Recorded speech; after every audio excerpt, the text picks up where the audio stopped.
Do you think football has an image problem? I think it's a brilliant question, and I think although we're called the Professional Football Association, we should be called the Players' Union. Any professional football player and people from the Premier League, the Championship, League One, League Two and WSL would be able to access our services. How many players do you represent? 55,000 players. How many people work for the organisation? So when I joined, we were 64. Does that become a problem for you? I am so glad I came to this podcast because...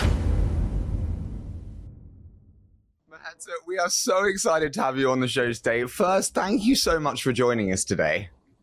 My pleasure. Thank you for having me. Now, we would love to start with a little bit of context. So can you just share a little bit in terms of your career as a player and then how that led to the decision to go down to the executive role? That's a tricky question because I was a journeyman. So talking about my career can take you the whole show. So I'll try to boil it down to the essentials. I was basically an amateur player in Switzerland, playing for a club there in the third tier of Switzerland when I was actually scouted by Atletico Madrid.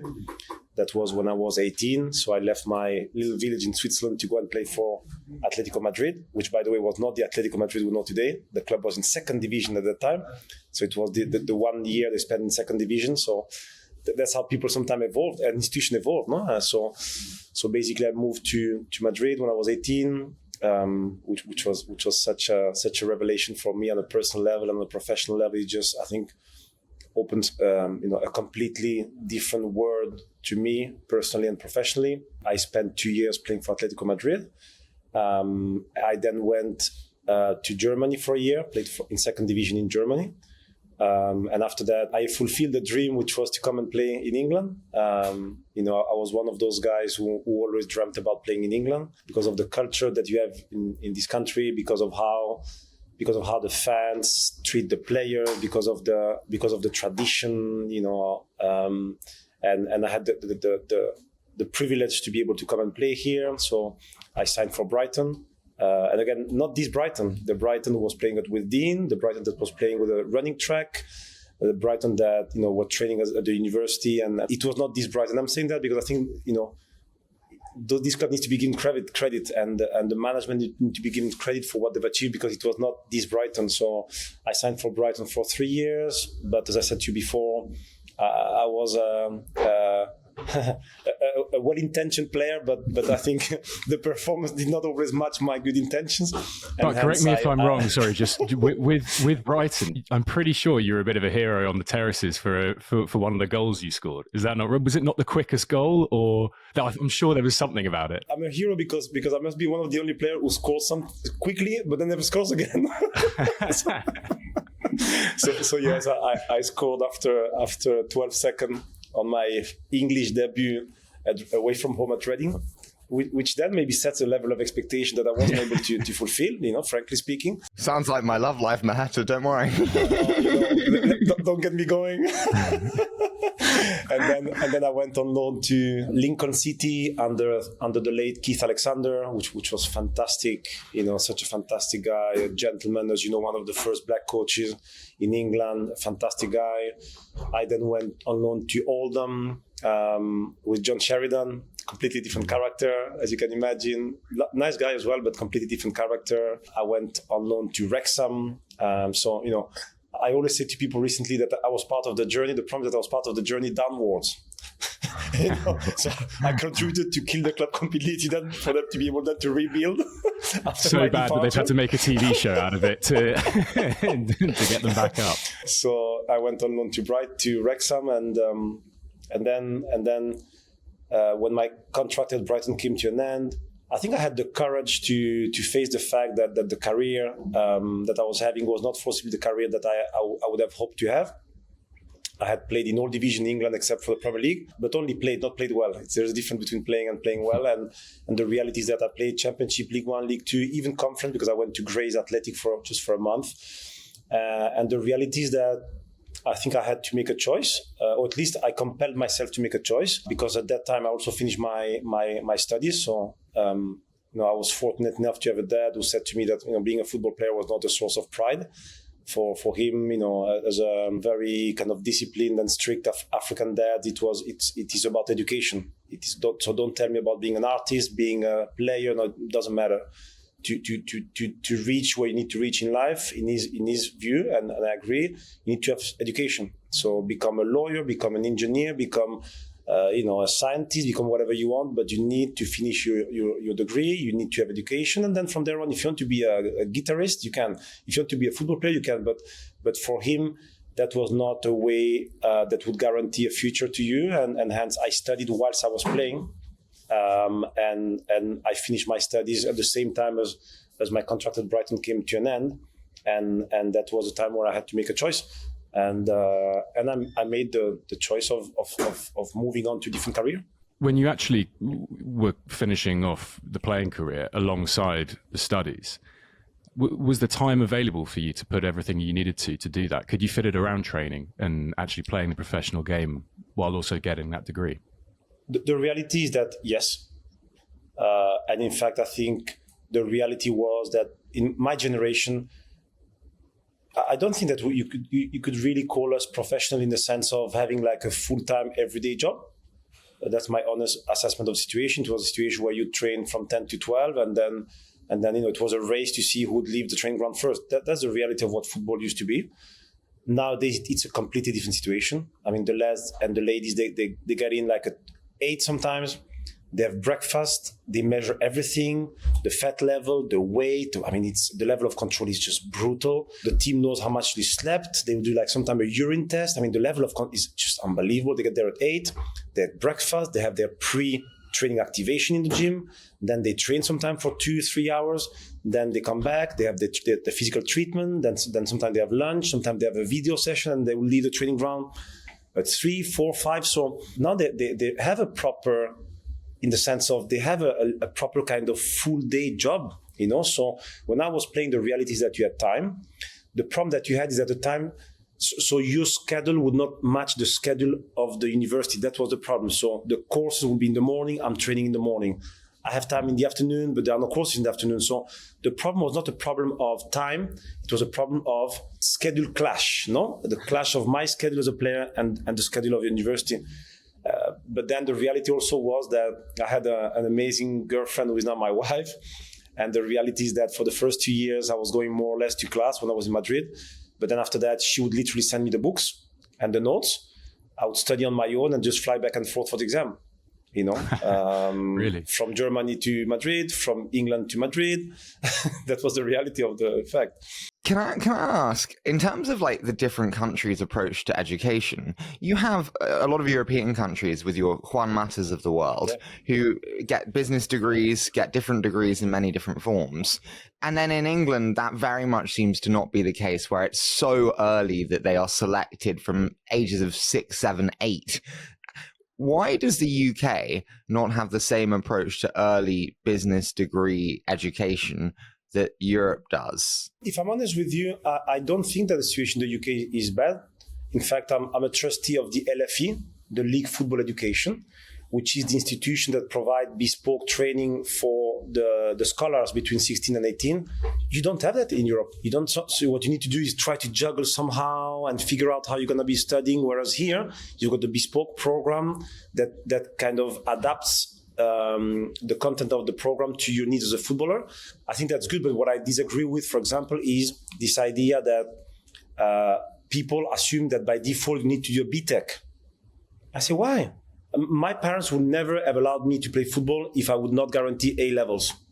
So why is it that a player needs to by default be put? But I have nothing wrong, no kind of issue with BTEC. But what I'm saying is, if someone has the capacity and the willingness to do A levels, why is it that the default is BTEC? And that's where I disagree with the system in England, no? But I think the system is actually pretty good. Sometimes the narrative around that is one which I disagree with. The reality is that football is a competitive industry. Yeah. It's a pyramid. But it is in football, it is in banking, it is in investment banking, it's just the way the world works. And hence, I don't think that being part of an academy is this traumatic experience. Football is kind of taking the life away from people. No, the reality is that you need to explain to your son that the statistics say you'll not make it, son, because only 1% make it. And hence, what you've been provided here is a unique opportunity to learn a set of skills that will be so useful for you in your life. and so it's about the experience. You're gonna have discipline, a kind of working team, a team kind of ethics. The resilience, because we're selling this message of the system being so terrible and the system needs to improve, but it's about the messaging. It's about accepting that what the situation is, that it's a competitive industry, and in the end, only a very few kind of get to where they want to get. The rest, we need to tell them that it is about the experience. We need to get more support, mental well-being support, etc. But we need to tell them the truth. Yeah, the reality will not make it. From your perspective, then, when you finish that career, you have the degree, you then go out into a law firm, and you worked independently from sport a little bit as well there, but then you kind of came back into it with Atletico Madrid and Mallorca. How were those few years when it was adapting to something that was completely different, that then brought you back into sport from the executive position? I had a period of time when I stopped playing where I felt a bit of rejection towards football, in the sense of I stopped because I had enough of certain things that I didn't want to put up with. And hence, for a period of time, I didn't want to hear anything about football, which I think happens to quite a few people. And this meant that then, again, was I fortunate or I don't know, but, after 6 months at Baker, I got a call from the university saying, you know what, you were a good student. We just signed an agreement with a US university in Washington, D.C., and you are eligible for a grant to go and study for a year an LLM, so like a master's degree in human rights, so nothing to do with what I was doing at the firm. Would you like to do it? And normally someone would have said, come on, I just joined Baker McKenzie, one of the biggest law firm. Why would I not go to do human rights? I said, I'm off. so I left. And your girlfriend said, oh, thanks. My girlfriend was like, I've been chasing you for 6, 7, whatever number of years. I thought that you're back now with me and now you're leaving again. But it was the right thing for me to do. I went to the US for a year, did an LLM, and then I became also a lawyer in New York. So I did the New York bar exam to be a qualified lawyer in New York as well. And when I came back, I basically realized that at Baker McKenzie, like in any other big, important organization, it's a pyramid. Hence, it comes to a stage where it's going to be up or out because everyone is smart, typically smarter than you. So the question becomes, what is it that you have as a unique selling point or unique kind of contribution that would make you different from the rest? So that when the time comes for you to either go up or go out, you have something unique to offer. And that's where I realized that what used to be a pain, which was being a journeyman, became my biggest asset. Because having traveled so much, having lived in different countries, having understood how the culture works in different countries, made me uniquely positioned to push for the creation of a sports department that would basically support players, agents, federation in different countries, because there was no one else who had played in different countries, no one else who not just spoke the language, but understood the culture of those different countries. And since I was a journeyman, no one else had so many issues as I had from a legal perspective in different countries. And this meant that I then convinced my boss at the time, which to me is more than a boss, is someone that has been a mentor, but most importantly, has been a sponsor. So it's been someone who has spoken well about me when I wasn't there. It's been someone who has pushed for me to grow when I did not ask for a push. And I was very fortunate to have that person who to this day remains my friend, but continues to be someone I hugely respect, which basically helped me, on the one hand, to do what I was doing, which was employment law. So I was doing like normal employment law, like I was helping, God knows, Apple when they arrived in Spain. So I kind of drafted the contract of the first general manager of Apple, of the first Apple store in Barcelona it was. So I was doing normal employment law stuff. But then this person basically believed in this idea of creating a cross-department sports practice group, we called it. And we started to try to see whether we would be able to find a space in this difficult industry, because it's an industry with very high barrier of entry, because they don't want you to enter the space. And that's how it all started. And that took you then to Atletico Madrid and then suddenly to chief executive of Mallorca, right? No, it wasn't that easy. It wasn't that easy. For the first year, and I say it because I think a lot of time people only talk about the success part, but it's not. It doesn't work like this. You first need to plant the seeds, then water a bit, and then hopefully wait that the sun comes for the plant to grow. It's not just the plant comes, And I think it's important for people to hear that, because for the first 2 years when we launched this practice, we had 0 clients, like 0. I was going to all possible events you could go to, the Soccer X of this world, the leaders in sport, and so on. And there was 0 client, but I was lucky to have someone who believed in the idea, who let me go to those events, who understood that going to an event was not just having a beer with Charlie and Harry after the event, which I did, but it was about building connections, following up on those connections. And funny enough, 2 people I had met at those events were the 2 people which then propelled us to a different level, because after 2 years of nothing, I get a call on a Friday evening one day from a Belgian guy I had met at an event. I had a few drinks with. We became friends. We kept in touch. And the day that he needed a Spanish lawyer to bring one of his clients from a Dutch club to Spain, he called me. And it happened to be Toby Alderweireld, who was moving from Ajax Amsterdam to Atletico Madrid. And the following day, I got a call from another, but that was literally what happened. I got a call from another guy I had met at another event, a German guy, who said to me, I've got a client who's departing from Spain to go to England. And it was Mesut Ozil. So all of a sudden, I went from 0 client, no idea about what a contract of one of those players looked like, to all of a sudden, within 2 days, inventing myself a sport lawyer and negotiating the arrival of Toby to Atletico Madrid and the departure of Mesut Ozil to Arsenal.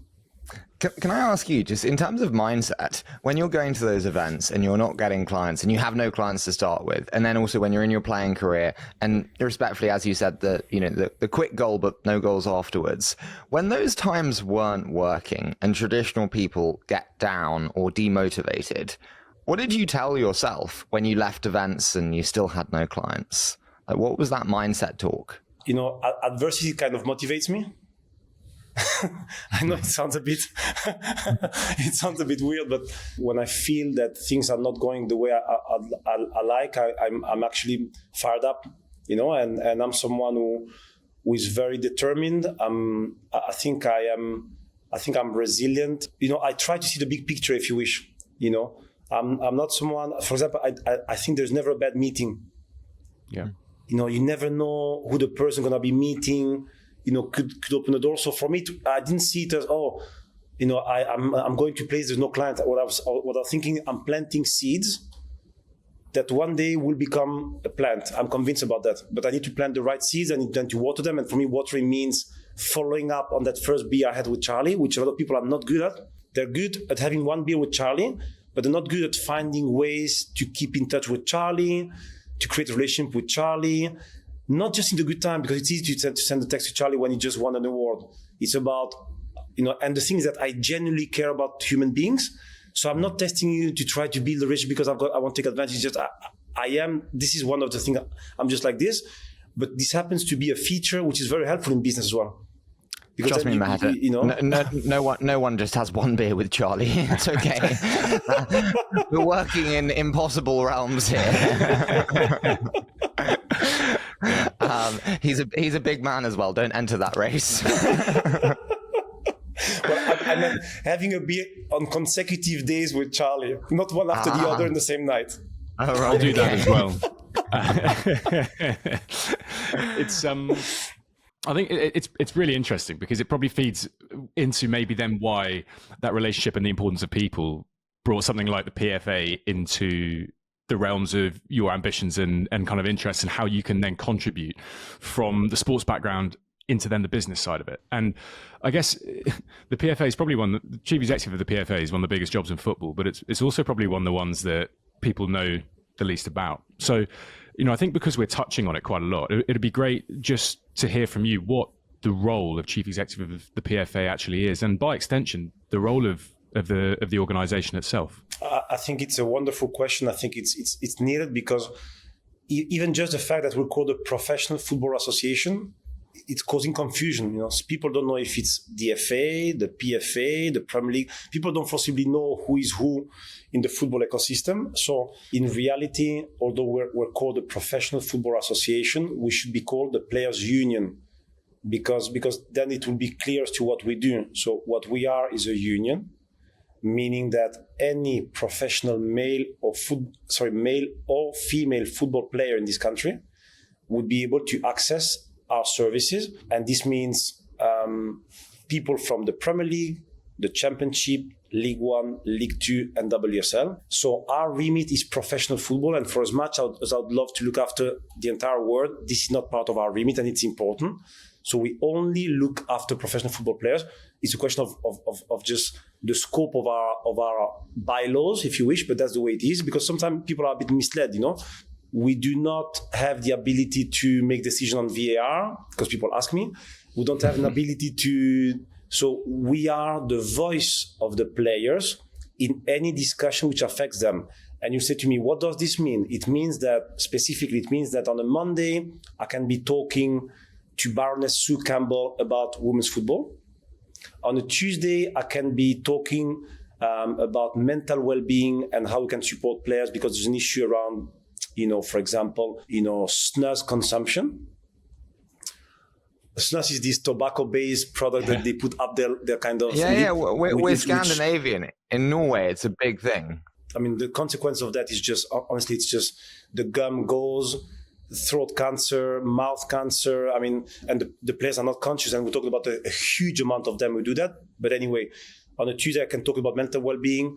On a Wednesday, I can be supporting a player which is accused of betting breaches. On a Thursday, I can be talking about EDI and whether we should be taking the knee or not, or whether we should be supporting a player like we did at Crawley to sack the manager who allegedly was racist. On a Friday, I can be at UEFA or FIFA to talk about the calendar, which is a massive issue for us. On a Saturday, and I say Saturday because it's relentless. On Saturday, I can be watching a game of an academy player and talking about what will happen if he or she gets released. And on the Sunday, I can finish the week talking to a group of people about dementia in football, because we are trying to establish protections for players and help to families who suffer from dementia. So whatever you can think about an issue affecting a player, the union is there to represent them and assist them. So the remit is larger than life. How many players do you represent in total? 55,000 players, which means approximately 5,000 professional players. This is 3,500 senior players, and then 1,500 scholars, and then 50,000 former players, which is what makes us unique as an organization. Because normally, if you're an architect, you're going to be part of the union until you're an architect. If tomorrow you stop, that's it. In our case, if Harry has been 1 minute a professional player in this country, he will receive the same treatment and support than Alan Shearer. The same grants, the same support, the same availability. And this is amazing. But at times, it had become a problem, because then people, don't value what you give them. They take it for granted. They should not be taken for granted. There's no other union that I know of where if you're no longer an active professional, you can still get £50,000 paid into an education scheme, or £12,000 paid into a surgery for your knee. It's pretty amazing. How many people work for the organization with you? So when I joined, we were 64. That is 2 years ago. And by the end of the 23-24 season, we'll reach the 100 people threshold. But that's tough, right? Sorry, Harry. The distribution of those resources must be very difficult for you, because you've got 55,000 players, you've got 60 odd, or increasing up to 100 people that can actually then manage, as you said, a huge variety of situations and causes. Does that become a problem for you, or actually based on the engagement and how a lot of the players reach out, or how you kind of communicate with them, it fits with the resources that you have? I'm actually glad I came to this podcast, because you're the first person who has actually looked objectively about the situation, made the math, and it doesn't take much. It's 2 minutes just thinking about what has happened, and I've said, hold on a second. If they have 55,000 members and got 65 employees, you do the ratio yourself. If every single member comes and asks for help, how do you do that? And that's exactly what our main discussion with the stakeholders have been. I think having a strong, well-resourced union is good for the game. And that's why we need the support of the Premier League, we need the support of the EFL, we need the support of the FA to be able to fund the growth of the union to support the players. Charlie, you got it spot on. And in fact, if it's not the first point on my initial assessment of the PFA, it must be the second point. We are under-resourced as compared to the size of our membership. 100% correct. But if you were to apply a company mindset to this, and obviously I'm an investor for a living for my sins, if your customers adopted your product, the grants, the injury kind of claims that they can have, you would not exist. Because if 15,000 suddenly tomorrow said, great, we're going to take it up, I presume there's not enough cash to fund that. That would be an extraordinary amount of money. How does one think about that? And also, who funds the PFA? Sorry, I'm really naive here. That's a good question. I think it's a brilliant question, and I think it has two parts to it. And maybe let me start with the second one, which is what is the funding model? Because then it will inform the response to the second one. And the funding model is one where the main source of income we have is a percentage of the TV rights that the Premier League receives, that the EFL receives, and that the FA receives. Because back in the days, players would be receiving an amount of money when they would appear on TV. I'm talking about the pre-Premier League years. So so whenever Harry and Charlie appeared on TV, they receive a fee. What my predecessor did very well, he said, well, that's all good, but let's change this to a situation where we would like to receive we're going to kind of give away that one-off fee every time we play, and in exchange for that, give me a percentage of the TV deals that you do. So it's not a donation. It's a transaction whereby I give up a right to a fee, and in exchange I get a percent. And it's very important because here sometimes people say that we're funded by the Premier League. We're not. We are receiving an amount as part of the transaction that was we as player give up a fee in exchange for a percentage. What probably the Premier League did not think at the time was that the pie would grow so exponentially. They probably have been better off keeping the fee. Yeah. Because the reality is that the pie has grown exponentially, but the reality has been that our percentage has not grown at the same pace as the pie. Going back to your question, main sources of income as of today, agreement we have in place with the Premier League, the FA and the EFL, on the basis of them using the image rights of the player, making money through TV, and them legitimately sharing that money with the players.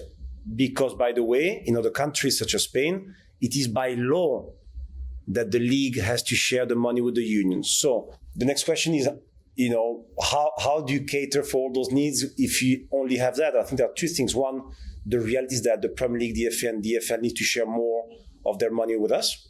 So you cannot be talking about a fair deal for football and distribution down the pyramid without including the players. So I think one thing that needs to happen is a bigger part of the pie needs to be shared with the union. And second, I think we need to be able to diversify our income. We need to find ways to generate new products and new opportunities to be able to fund those projects. And the reason why I believe it's possible is because when I was in Mallorca, the reality is that I was working hard to essentially please the fan, but also to make certain investors richer in a way. What I'm doing right now is that every time I go to a partner to ask for one pound, that pound is spent in something that is life-changing. My selling proposition is such a compelling one that I'm convinced that we as PFA should be able to grow commercially, because we can convince a Marks and Spencer that if they sponsor the PFA, they're not making a wealthy investor even richer. They are investing into the mental well-being of a player, into women's football, into EDI, into CSR, into stuff which is fantastic and tangible. Do you think football has an image problem? And what I mean by that is, like, respectfully, a lot of people see 200 grand a week, 300 grand a week, millions and millions and millions. And for the average person, it's like mental well-being for footballers. Good, like, yeah.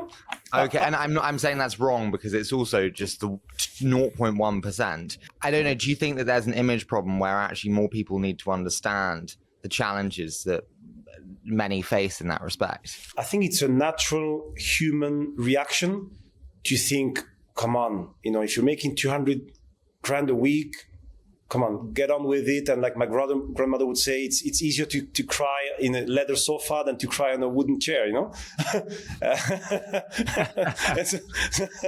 So I think it's a natural reaction. Now, I think we need to not to fall into the temptation to be, to be populist, because the reality at the end of the day is that money does not solve your issues.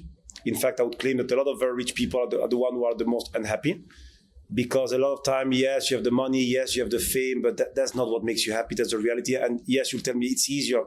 Don't get me wrong. Certainly it is easier, but that's normally not what makes you happy. And in fact, you'll always find someone who's poorer than you, by the way.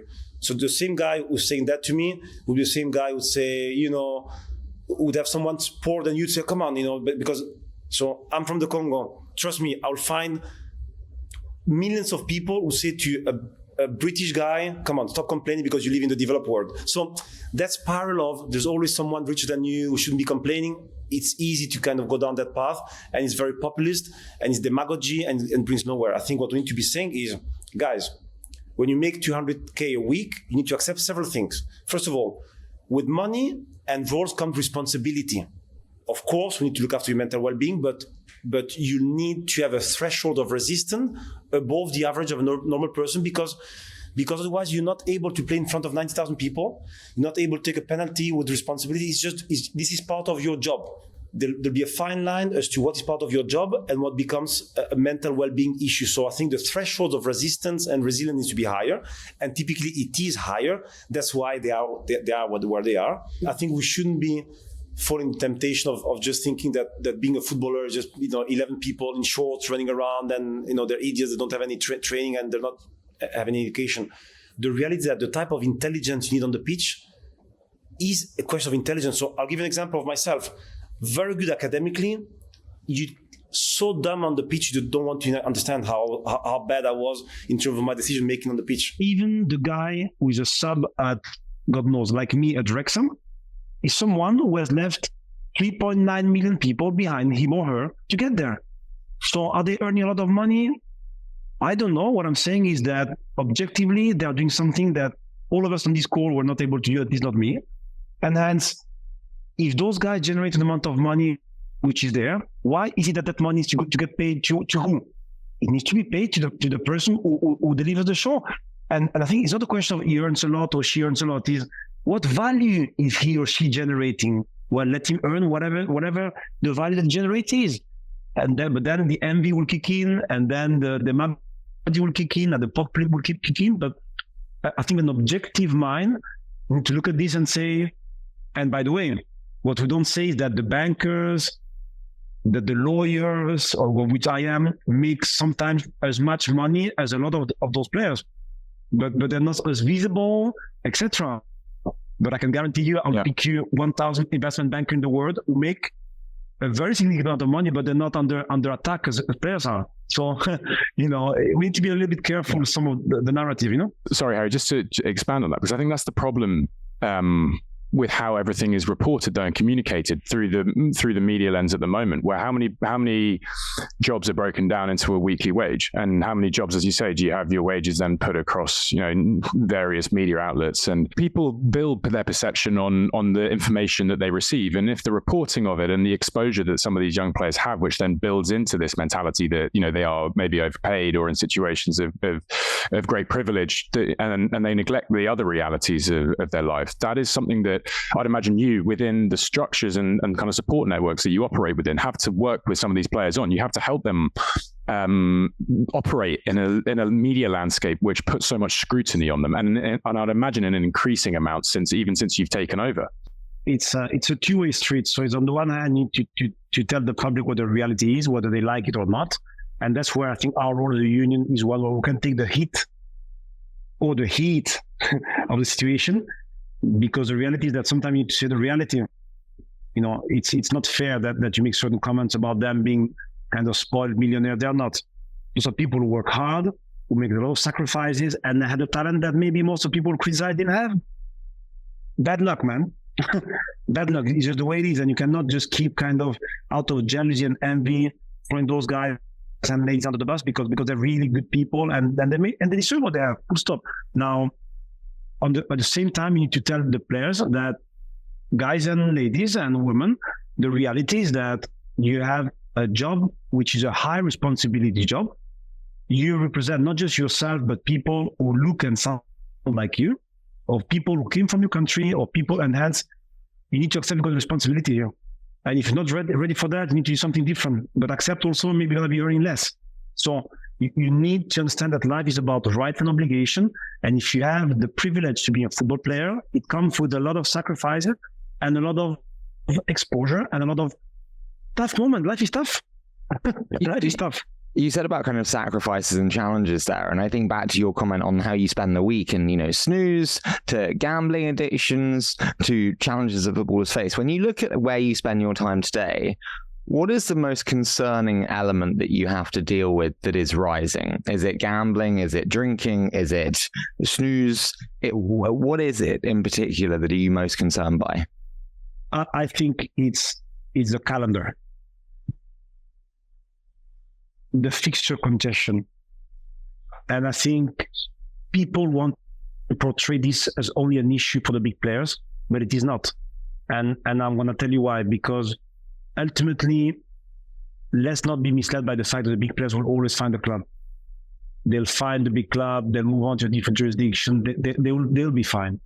The problem is the story which is not told is the story that ultimately most clubs depend on TV money.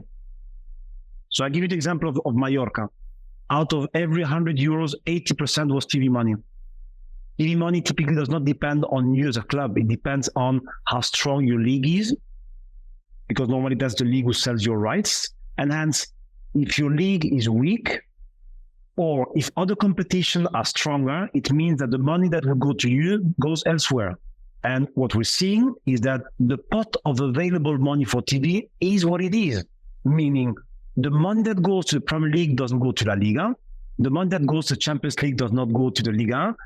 The money that will go one day, the Club World Cup competition that FIFA has put together, will not be going to the Championship, to the EFL kind of contract, will not be going to the Champions League contract, and hence the one who will be suffering are not the big players. The one who will be suffering if this calendar expands and new competition arise will be the ones in the EFL who unfortunately will see that the total value of the EFL contract will go down, because the money that used to go to the EFL contract will now be spent on the new Club World Cup competition.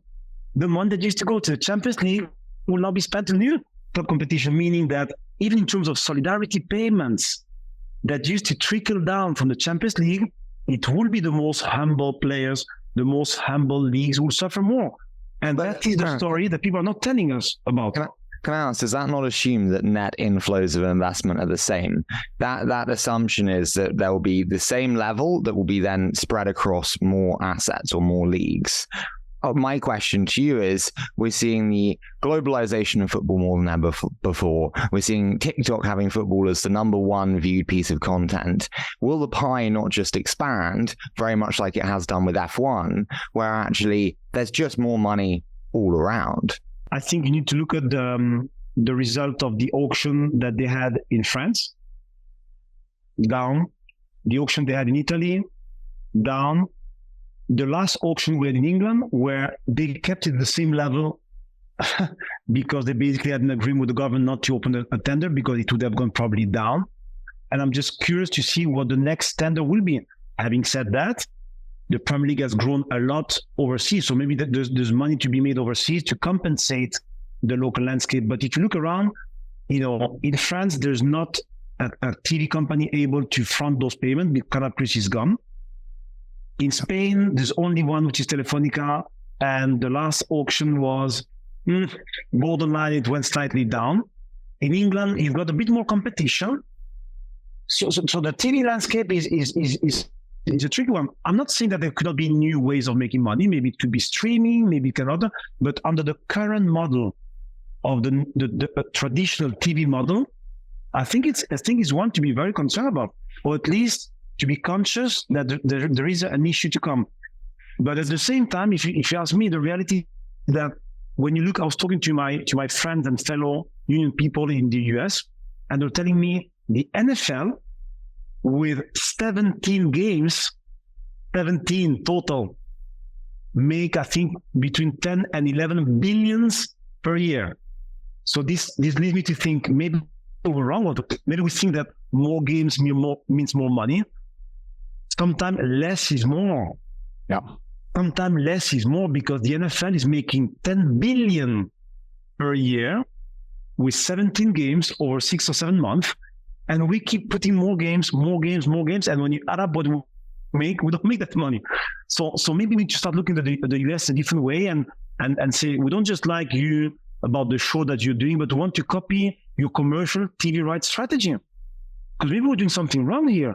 And I think we're right now led by people who think that more games is more money, who think that this is a way to please or appease stakeholders, because that's what is happening with UEFA. So you put more games because you want to keep calm the people who are supposed to go to Super League.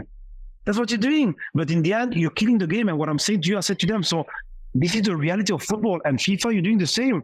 You're increasing the number of games, which means more resources to be able to then distribute to your federation, ultimately, the people who vote you. And I don't claim in any minute that this money is disappearing. I'm not saying that. I think that both organizations are solid organizations who do things properly. So there's no question, I think, as of today, of compliance. No. What I'm saying is, this is not the right direction of travel for the products, because probably a lot of people, not me, because I'm a player and I care about the actual people. But the reality is that a lot of people see football as a product. Well, you are killing the product by putting more games. That's my honest opinion of the situation. So if we just take that, what can be done about that? Like, for you as CEO of the PFA, like, what does one do then? Who controls it, and what does that next step look like? The first step is to convince the player that they control the situation. Because the reality is that if they say we don't play, there's no product. End of the story. So, and the problem is that the players have not realized that they have that power, because the product is them. The product is them. So if they say, listen, you know what? We will not play. They can do whatever they want. We will not play. It's the end of the product. So that's the first step. And I think we're very close to achieving that. Really? So, I mean, but it's almost like a class action movement that you need to kind of create then to do that, because it needs to be a collective, right? But the beauty of this, Charlie, is that it's not even me saying that. Yeah. It's Pep Guardiola, it's Mikel Arteta, it's Jurgen Klopp. It's not even me. It's common sense people who say, hold on a second. How can it be that? How can it be? How can it be? It's not acceptable. So what I'm trying to say to the state, to the authorities, is we've got two choices here. We try to do it in a civilized way, or a proper way, or the players will just take the thing in their own hand and do whatever they want to do, which will be like Varane did, who said, you know what? I could have been the captain of France, but listen, guys, thank you very much, but I cannot play anymore. I'm off. And arguably, a World Cup without Varane is worth less than a World Cup with Varane. And I can tell you categorically, because I'm speaking to players, that it will no longer be just Varane. There'll be a number of other players that will follow, because when you see stuff like what happened with Gavi the other day with Barcelona, I start thinking, hold on a second. So you want me to play with that game that doesn't mean anything to you? I go there, I pick up an injury, which is not hurting my career. No, I'm not having that. I'm absolutely not having that. And I think we have reached a breaking point where the authorities will be surprised to see that the players will take measures. So back to your question. First one, making sure the players understand the power they have. Step two, creating a calendar that is not imposed upon the actors. It needs to start from the actors, meaning we want to create a panel of experts with coaches, medical people, performance people, data people, and say, what is the maximum level of games that a human person of a top level can play? 62 games, fair enough. What's the minimum level of rest that a human being can play? A guy a lady that needs to be pushed. I'm talking about people who need to accept They need to be pushed, but pushed to a point where you don't break. So 52 games, 62 games, whatever. 3 weeks mentoring of holiday in the summer, meaning from the 15th of May to the 20th of June, no game of any competition. Because what is happening is the calendar makes sense looked at in isolation. It makes sense for UEFA in isolation, makes sense for Premier League in isolation, makes sense for FIFA in isolation, but when you cross over, it doesn't make sense. So we need to be able to establish a calendar first, in terms of maximum number of games and maximum rest, and then they can scramble and do whatever they want among themselves to build a calendar around that. Can I ask just an alternative? Does it not create, I always like to kind of create the other side of it. Does it not create opportunity for other players? Meaning, actually, because you can't feature the same stars every game, it gives younger players a chance to rise through the ranks in that lesser game. It gives maybe people who would have been a sub in traditional games the chance. And so it gives opportunity to those that wouldn't have had it if you had much fewer. I think it's a fair point, but I'll ask you a question. Do you like music? Yeah. Who is your favorite artist? I mean, Taylor Swift is phenomenal. I knew it. Taylor Swift. So if Taylor Swift does 50 concerts, do you think that people care about the talented guitarist she has next to her, or the upcoming chorist that sings very well? They want to see Taylor Swift, not the talented guitarist, not the number 2 is behind as a chorist. They want to see Taylor Swift. So if you don't give me Taylor Swift, first of all, maybe I don't go to the show, or what I do, maybe I want a discount.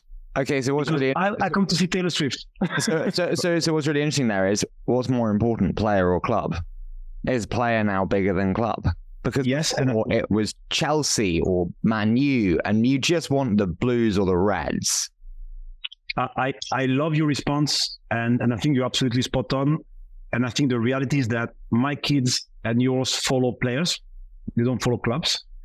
And for as much as it serves an interest for me right now, selfishly, it is not a good news for the industry, because what has made football what it is this religious attachment to a club, to colors, to a badge, to an anthem, to a stadium. And if you don't have that, you become one of other products, one of other entertainment products, meaning the difference between, with all due respect, I know, Samsung as a business is, I as a customer, the day that Samsung produces like a tablet I don't like, and I've got another one that I like more, I say, Samsung, I love you, I switch.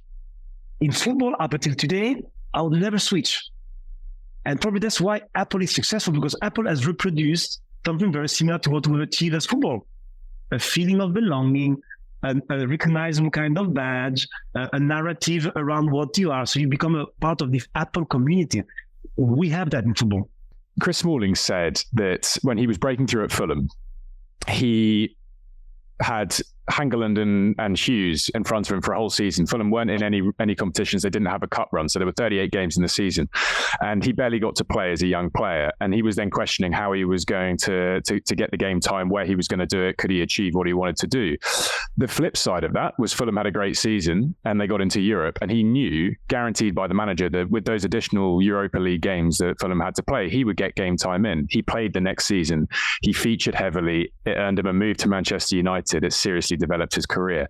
So, and again, it's almost the flip side of what Harry was talking about, but I'm just interested because if you reduce the games, if you, I agree, increase the quality of the product by reducing the games, there will always be the counter where you maybe reduce opportunity and the number of players that can actually then create those opportunities for themselves to take advantage of a packed calendar.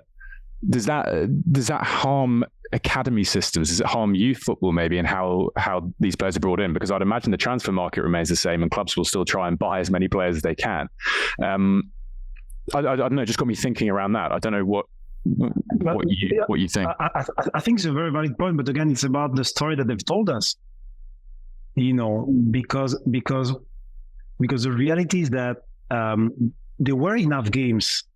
So what has happened is, in a calendar that was already packed and had enough opportunity for everyone, they've added more on top of that to now give us the feeling that, if we take away, there will be no. The Premier League's calendar and the EFL calendar and the FA has not changed. So what you're talking about there, is feasible under the previous calendar. The problem is that on top of that calendar, they've added more layers. And hence, what we say is, let's just go back to whatever the calendar used to be, and the one that you're describing, the one which is demanding. Of course it is, because you're a professional football player, but not one which has now a Nations League, which I don't know what it comes from, a club competition that has expanded from a one game to now an entire tournament, a World Cup that has gone from whatever number of teams to, I don't know how many teams they have. So the problem is that they are selling this idea of, if you reduce, you earn less money or you have less opportunity. No. The original calendar, which was already a demanding calendar, had enough opportunities for everyone. The problem is that they've added more competition, not for the good of a Chris Smalling of this world, for the good of generating more money to please or appease stakeholders. It's different. Do you find yourself in conflict then with the likes of the Premier League in these kind of situations? Or do you find there is a collaborative way that you can approach this conversation without stripping them of their integral key revenue stream? So I think the beauty of this is, my approach to this role since I joined is, why don't we try to find common enemies? Yeah. And hence, to be honest with you, I've got a very good relationship with the Premier League. And I think we've got so many common opponents or common enemies that I think is good, because I think we can have grown-up conversation about stuff. We can disagree, but then ultimately we all have the same goal. So in the calendar specifically, the beauty of this is that we, as a union, and I on a personal level, believe that the calendar in England is fine. I think it's a calendar that has not moved for years. I think it's a calendar that gives an opportunity to the lower division players to also earn a living, because let's not forget that when you scrap an FA Cup replay, you scrap an opportunity to fill a stadium in England. You scrap an opportunity for people to go and play at not White Hart Lane, but at the Tottenham Hotspur Stadium. So those are moments which are very important to a lower division player. And it's unfair, because you're scrapping those important games because other people at UEFA and FIFA level have added game which shouldn't be added. So on this specific topic, we are completely aligned with the Premier League, the EFL and the FA. We want to protect our domestic calendar, because ultimately it is the bread and butter of our players, not just the top one, but across the pyramid and the WSL. And we want to work cooperatively with them to push UEFA and FIFA to do the right thing. So we're completely aligned on that point. And I said to them that they can count on me on a personal level and on the PFA to be able to support them in this joint fight, which is good for English football. Which games would you remove if you were to look at the calendar? Which would you remove? I think you just need to look at what is attracting interest or not. I think ultimately, to me, I think it's difficult to comprehend this Nation League competition, if I'm honest with you. I think it's a competition which is paid in sometimes the finals in June. I mean, everyone, including myself as an executive, I'm just in a holiday mood, and I think it's not fair to have a Jack Grealish who has worked so hard to get the treble to be forced to go back and play for England in a competition that, honestly, I don't know who follows that competition. It's not fair to have a Declan Rice who has achieved a once in a lifetime achievement to win with West Ham. Give the lad a break. I mean, let him enjoy a bit his family. I mean, he needs to come back to play in a game, which then ultimately, if he's not able to perform at the level he should be, he can pick up an injury, and then people will be on his back because he's not performed. Come on. I mean, the guy has played 60 games. He's won the title with West Ham and needs to go back to play in a competition that no, is not fair. And in addition to that, it may have an impact on the future, because now England has been relegated to that Nations League, which will have consequences possibly on whether it's going to be a top seed or not in the next World Cup qualifiers. So you ask the big players to go and play those games, which frankly they don't have the strength to play. And then on top of that, it penalizes you as a nation in terms of whether you're going to be seed or not for the upcoming World Cup. So those are very serious consequences that we're facing here. So I don't understand. I don't understand that competition. I don't understand why it takes place in June when everyone wants to be on holiday. Us as fans, the players, the coaches, everyone. Talking about that strain on the players, do you see, bluntly, we're in a mental health pandemic, epidemic. I never know which one's which, to be honest. But do you see mental health as like one of the biggest challenges you face today in terms of how footballers are dealing with depression, anxiety. Is this a core concern for you? How do you think about that, the rise of damaged mental health in football? I think it's a big problem because they no longer have the ability to just evade themselves and just have like a space of just being a normal person. And the problem is that the minute they go and have a beer, because we all have a beer, we all want to have a beer with our friends. They have a beer at the pub. First of all, they don't have time to have a beer, which is a reality. They play so many games that they just don't have time to go and have a beer. And by the way, we all need a beer at some stage. Whether we are a top player or not, we just need to have the enjoyment of spending time with a friend. It's just a human being. I don't care how much you earn. You need it. You need that space. It can be a beer, it can be an apple juice, but it needs to be a space where you can just relax yourself, not being, Harry, the professional person, but Harry, the person, the vulnerable person, can just open up about what you feel. And right now, the players don't have time to be there. Because honestly, the calendar is mad. You play on a Tuesday in Bolivia. You come back, you play another game in Brazil on a Thursday. Then you play a game at Burnley on Sunday. Then it's just the calendar. When you look at the calendar, is just mad. There's no physical time to sit down, have a beer or an apple juice. But second, the problem is that nowadays the level of pressure you get, especially on social media, is really worrying, because it's not the fact that you read comments about yourself, because typically those guys are very kind of thick-skinned. They don't care. I mean, they're fine. The problem is not that. The problem is that your father reads that your mother reads that your sister reads that your friends read that, and they send you screenshots. Oh, have you seen what they said about you? Oh, have you seen? And you suffer for them. So you suffer more for your entourage than you suffer for yourself, because normally you use the pressure. You can deal with that. Some people better than others. But what the painful thing is to have your family and friends to go through stuff that they shouldn't be going through. What's the biggest way that they find that release? Is it in terms of commonality that you're seeing today? Which one's rising? Alcohol, gambling, drugs, snooze? Which one's the most common threat that you're seeing more now? I think it's a different generation. So maybe my generation, they would go out and drink. Now they don't go out. But maybe they stay up as well because they play with the video games until 3 a.m. Yeah. So I think they no longer kind of have this kind of, alcohol issue that used to be the case. I think now there's a problem with sleeping pills. Big problem about sleeping pills, because all those changes of time difference of zone. Think about the fact that when you play a game in Sofia in Bulgaria at 8 a.m. on a Thursday, you will not finish the game until 10. You've got anti-doping sometime until 12, 1, whatever. So you get to the hotel at 1:32. You've had so many coffees and so many kind of stimulation during the game with adrenaline or whatever you take. You cannot sleep, if you sleep at all, until 4 in the morning. But the problem is that the following day, you need to still take a flight back home because you played the weekend. So you'd have not slept. You take the plane, you get back here, you're not quite kind of recovered. But the next day, you need to travel again because on Sunday you play. So it has become a trend of people taking kind of sleep tablets, which are very addictive. The interview Dele Alli did, with Gary Neville was, I think, eye-opening for a lot of people. I mean, personally, just as a fan, hearing the critique, the assumptions everyone makes over a player for a 2-3 year period, based on the level of performance and how quickly we jump on them if something drops off, to then have them sit down and talk as openly as he did. And as you say, for the first time for me, hear about that sleeping pill issue that he had to manage, and the prevalence that he was concerned was out there within the system.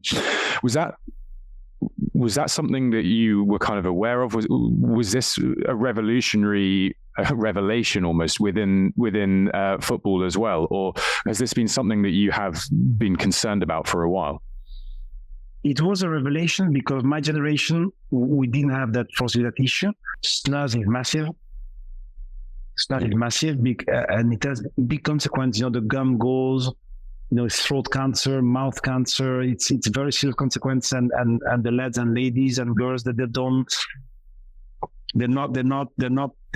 I think they are aware, but they still do it. it's a big problem. So in fact, we have decided now to launch a study to become a bit more sophisticated, to actually understand how many people are we talking about, and to really launch a campaign. I mean, obviously, I'm not their parents, but I'm here to give them the tools to make an educated decision. And then if you want to do snus or sleeping pills or drugs or alcohol or whatever, I don't think that we're here to take people by their hands. We're here to give them the tools to make decisions. And then ultimately it's for you to decide what you want to do with your life. But I want to go to bed at night thinking I have given you all the possible tools for you to deal with the situations. Can I ask, gambling is an addiction, and it's incredibly difficult as an illness to deal with a gambling addiction. I'm sure I don't have direct experience, but like any addiction. But then you lose your career, your reputation, your livelihood for an addiction that you really didn't choose in many respects. How do you feel about like gambling addictions and the repercussions of them, given the severity of it? But also, can you really blame someone for being addicted? It's a difficult one, but ultimately, as this is the lawyer part of me who speaks, you need to have rules.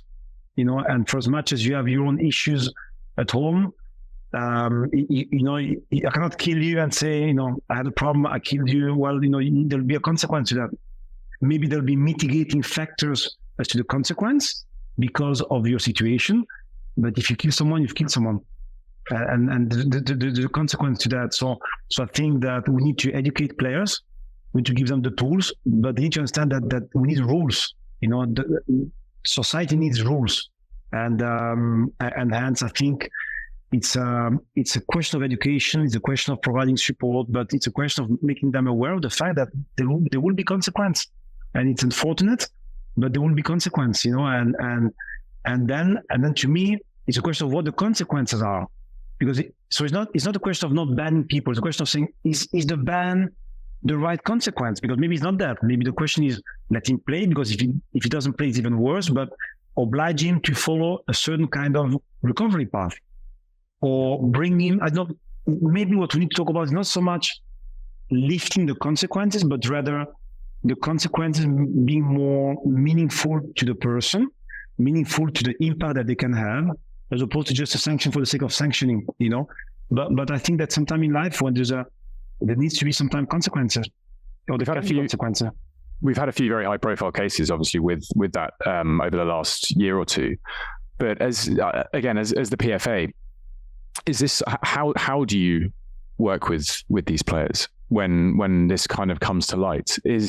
How do you use the resources? How do you engage with them? Do you engage with them? Do they come to you? I'm really interested on how that relationship to actually then get that work through comes about.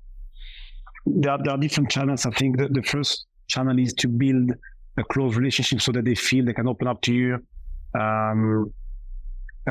openly, and I think this is just having more presence on the ground. So we've decided to basically have more people on the ground. That's why we expanded our player services team, which are the ones who are actually on the ground visiting clubs exponentially. Second, I think we need to find ways because sometimes people don't want to speak up. Even when you have a relationship, we need to find ways to prompt a discussion. So, for example, we found that the seminar and the workshop we deliver at clubs is a good opportunity. So, for example, the situation around this player who came out and openly said that he was homosexual, the first one in 20 years, came on the back of a workshop we did, of a follow-up survey which we provided the lads, where we left the space open saying, is there anything else you'd like to discuss after the workshop? And that lad said, yes, I want to talk about, my sexuality. And then we got in touch, we worked on a plan with him and with the club, and in the end, he was able to be who he is, or who he wants to be. So I think you need to find some time, build a relationship, but also finding other ways, not so direct, not so in your face, to create that space for people to speak up and talk about what their concerns are. Can you prevent it? I guess my point is when, we look at football, and we've talked about it with media rights and everything, and the broadcasters funding a huge amount, but I always find it interesting, and I know we've got some bans coming or on the horizon around the ability to advertise gambling and everything within football, but there is so much that is intrinsic to the finances of the sport that is related to situations that are inherently negative for both players and supporters. Is that a challenge that you face when something is openly advertised and associated, to then have to handle a situation where you are punishing players? And as you said, you're right, rules need to be there, but there's a conflict. But Charlie, sorry, I'm just jumping in. Why would you ban that advertising of betting? Should we ban then like any alcohol brand from advertising? Should we ban any crisp company from advertising unhealthy foods? Like, to what extent can you ban? All of these things have negative consequences. I think it's totally ridiculous. They do, but some, I think these decisions have already been made. I think it's maybe 20, I don't have the exact stats. I think 2025, 2026, around then, clubs are not going to be allowed to have front of shirt sponsors that are gambling companies. And I think in the Premier League, is it 10 or 11 currently have their front of shirt sponsorship taken up by gambling companies? Now, I agree, Harry. Where does it stop, and how did, it happened with tobacco. Gambling is something that people are focused on, but it does have direct issues within the game then with players. You do have it then prominently put on every TV screen. At halftime, you even have your Bet365 or, your Sky Bet or William Hill kind of odds plastered on everything that is associated with football. So my point is it difficult to disassociate or kind of help a situation that is intrinsically linked to football when football is so reliant on the ad spend of gambling companies? It's a very interesting question. In fact, I asked myself the very same question, if I'm honest with you. I was like, well, how much influence does it really have on the player's decision to actually gamble? I asked myself that question, and probably takes a marketing expert to answer that question. I don't have an answer to that. The one thing I would say, thinking about it, was maybe that when you do advertise this way, maybe what you contribute to do is make it more normal. So a normalization of the situation. So almost like betting becomes something normal. Which maybe was the case with tobacco, for example. So by seeing someone smoke in a movie, it became normal. In fact, I would be playing when I was a kid too, because that it becomes normal. So when you play with your friends and you pretend you're an actor, you smoke because that's what you see. It was normal. So is it that by banning betting, it means that you somehow, stop normalizing it? I don't think that in itself it will solve the situation. I think it's a much broader piece of work, because I think sometimes understanding why is it that players are more inclined to gambling is because they are very competitive people. It's because they like the thrill. A lot of those kids, those people are not doing that for the money. They're doing that because of the thrill of testing what is allowed, not allowed, winning, losing. That's why they do. So let's go back to the origin of the gambling situation, not the gambling itself. Otherwise, you lose sight of what is important. I think there's a gambling issue, but I think it's more important to understand what is the origin of that situation, so then we can tackle this in a better way. I'm really conscious that we can chat about everything for a really long time, but there was one thing, just as kind of a final point, that I did want to touch on, and we did start with it. But I'm really interested in how you're working with players to create and develop opportunity, beyond their careers. And this is a potentially very long one, but just some of the initiatives that you're looking at, the PFA looks at, to, as we've, I think, mentioned, create that kind of ecosystem and structure to allow people like yourself playing the game, getting the education, creating opportunity beyond sport. Because, it's very difficult to do it collectively, I'd imagine, but you have a huge role and opportunity to play to help footballers create careers that last longer than the 15 to 20 that they have on the pitch. Absolutely. And to be fair, one of the projects that I'm the most proud of, which I think is really a legacy project for myself, for the board that worked with me with that, players board and operational board, I think, is the creation of a PFA business school. So we have created a school that will enable players to become, we right now have 6 programs. One is to become a C-level executive at the club, which is a 2-year program, which ends up you having a level 7 university accreditation. So it's an MBA. Second one is a program to become a sporting director, again, accredited by the university. 2 years program. It was a program about emotional intelligence, a program about data analytics, a program about EDI, and a program about communication. And it's just amazing to see the interest that players have.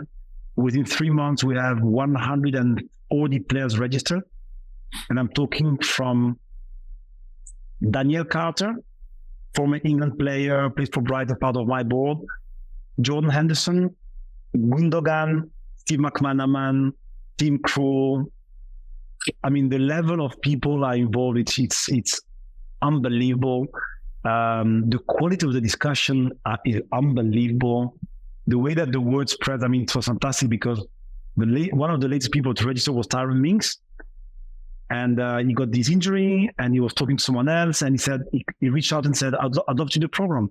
So again, that's why I need to be honest with you. And I'm going to be a little bit rude. I'm really pissed off when I hear about this story about the players being those, spoiled kids who run around in shorts. Come on, man. Come and talk to Tyrone Mings. Come and talk to Bukayo Saka. Come and talk to Harry Kane. Come and talk to Jude Bellingham. Honestly, I had the chance to talk to him for the first time, recently, as part of a situation we're dealing with the England national team. The guy is 19. He's smart. He gets it. He's polite. He's respectful. I mean, it's unbelievable. I mean, this kid is 19 or 20. I mean, unbelievable. Honestly, unbelievable. But equally talk to Jordan Henderson, the smart guy. He gets the things. He understands. I mean, it's Gundogan. I mean, Gundogan is a treble winner who plays on a Tuesday with Germany and dives into a finance class, which even I mean, one of the, it's not a very sexy topic. Gundogan plays on a Tuesday with Germany, and on a Wednesday, he dives in, camera on, to listen to a 3-hour class about finance. He could be at home counting his pounds. He's a treble winner, yet he's committed, he's interested. And then you have people say to them, He once rescheduled on me because he was studying. I was like, are you serious? I don't study, and I'm like... he's honestly, he's a guy, I'm so impressed, but if it was just an exception, I'll say to you, he's a one-off. Aspilicueta is amazing. Henderson is amazing. Alisson Becker is amazing. Bukayo Saka has A levels. I'm talking to a guy who's got A levels. It's like super smart guy. Harry Kane is a super smart. I mean, really. I mean, you're thinking that's very impressive, and there's not isolated cases. So that's what I'm saying. I'm saying, the reason why I think that the players need to have a voice is because they understand the game better than anyone else. They understand the product better than anyone else, but they've got such an interesting voice to listen to because they're smart. They're really smart. Final one, I just have to ask it. Do you like agents? Because you can have the kind of good-natured innocence of players, but what we've heard from many of the prior guests on the show, you mentioned Chris Smalling earlier, but he mentioned it, is how funny agents can be a challenging aspect and mislead in some ways and cause problems in a lot of cases. I think it's like everything in life. I think you'll have people who are good at podcasts, people are bad at podcasts. You have people who are good at agency, people are not good at agency. You've got good politicians and terrible politicians. So I think you put everyone in the same basket, I think would be a mistake. That's just a start. Having said that, and out of lived experience and what I've seen as a player, as an executive, and now as a trade union representative, that I think the number of people who care and are competent is limited. So are agents good? It depends. Some of them are really good. They really care, they work hard, they understand the player, they support the player, they fight for the player, no problem. But right now, the problem is that out of 100, maybe you have 20. And that's not good enough. And that's why I believe in regulation. I do not believe in a cap, not for players, not for agents, not for anyone. It should be based on what you produce. If you're good, let you be a billionaire. If you're not good, you cannot get paid. It shouldn't be a question of capping someone's ability to make a living. Now, the reality is that we need to lift the standards. And I think that the reality is that the good agents are right now a minority. That's in my opinion and lived experience what I've seen in football. And that resonates, I think, with a lot of what we have heard. And the support networks around, I think, are integral because they provide the opportunities or help provide the opportunities that allow players to fulfill a lot of what they do outside of it. I mean, by the sounds of it, I'd imagine creating the business school, what you've done there is you created something that you can then directly lead them to. They may find it hard to go out there and find the degree to take themselves, but if you provide something, give them the means to go and achieve it, they're really, really excited to go and do that. So that's I guess that is part of the challenge, and therefore that's why sometimes the networks and people around you, if they're bringing you the wrong things and encouraging you to get involved in the wrong situations, that's a huge challenge for you to then overcome when you're looking at the general welfare of the sports people. Let's end on a positive. I just want to ask, if you could play for one club, go back to your playing days, which club would be the dream club you would play for, and why them?